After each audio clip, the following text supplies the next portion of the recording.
এবার আমরা বেড়াতে যাচ্ছি নেপাল। আমার ছেলে স্যান্টো খুব খুশি। সকালবেলা রওনা দিয়েছি দুর্গাপুরের উদ্দেশ্যে। দুর্গাপুরে আমার বাপের বাড়ি।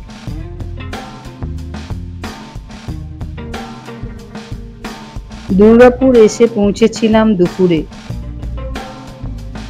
স্নান খাওয়া সেরে একটু রেস্ট নিয়েছি। বাবা মাও আমাদের সফর সঙ্গী। চলেছি স্টেশনের দিকে।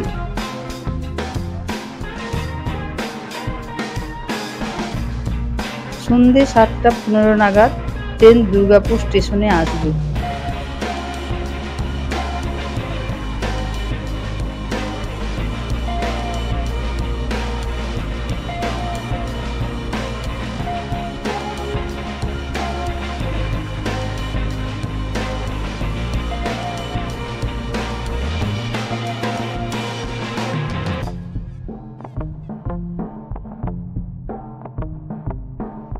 ট্রেনের অপেক্ষায় আমরা 5 জন।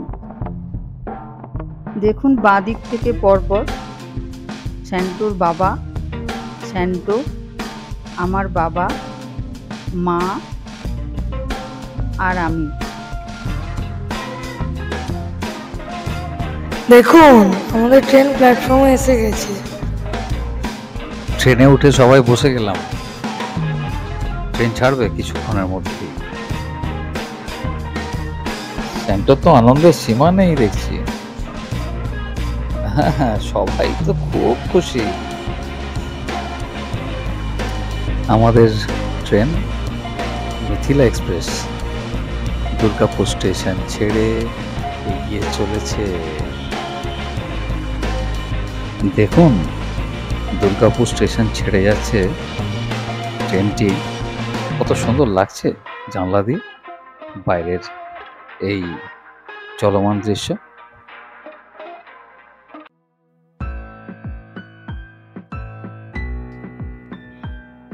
ট্রেনে বেশ কিছুক্ষণ সফর আমরা করে ফেলেছি। স্যান্টো ঘড়ি দেখিয়ে কি বোঝাতে চাইছে বলুন তো? মনে হচ্ছে ট্রেন ঠিক টাইমে চলছে, এটাই জানাতে চাইছে। ট্রেনে চড়বো, সফর করবো, ট্রেনে খাওয়া দাওয়া হবে না এটা তো হতে পারে না। এখন একটু হালকা ফুলকাই চলছে, চিপস, স্ন্যাক্স এইসব আর কি। মধুপুর স্টেশন। আমি আর স্যান্টো স্টেশনে ট্রেন থামার পরে প্ল্যাটফর্মটা নেমে দেখলাম, ছবি তুললাম। মধুপুর খুবই নামি স্টেশন, বাঙালিরা খুবই বেড়াতে আসতেন, এখনো আসেন। রাত্রে ডিনার সেরে শুয়ে পড়লাম।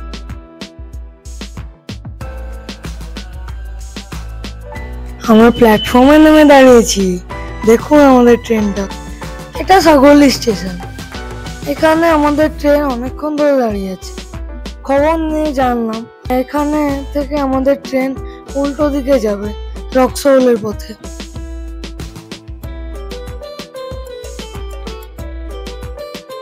আমরা রক্সহল পৌঁছলাম নির্দিষ্ট সময়ের আগেই। ঘড়িতে সকাল 9টা প্রায়। রক্সহল হলো ভারতবর্ষের বিহার রাজ্যের একটি প্রান্তিক স্টেশন। পাশেই নেপালের বর্ডার। আমাদের পরবর্তী গন্তব্য কাঠমান্ডু।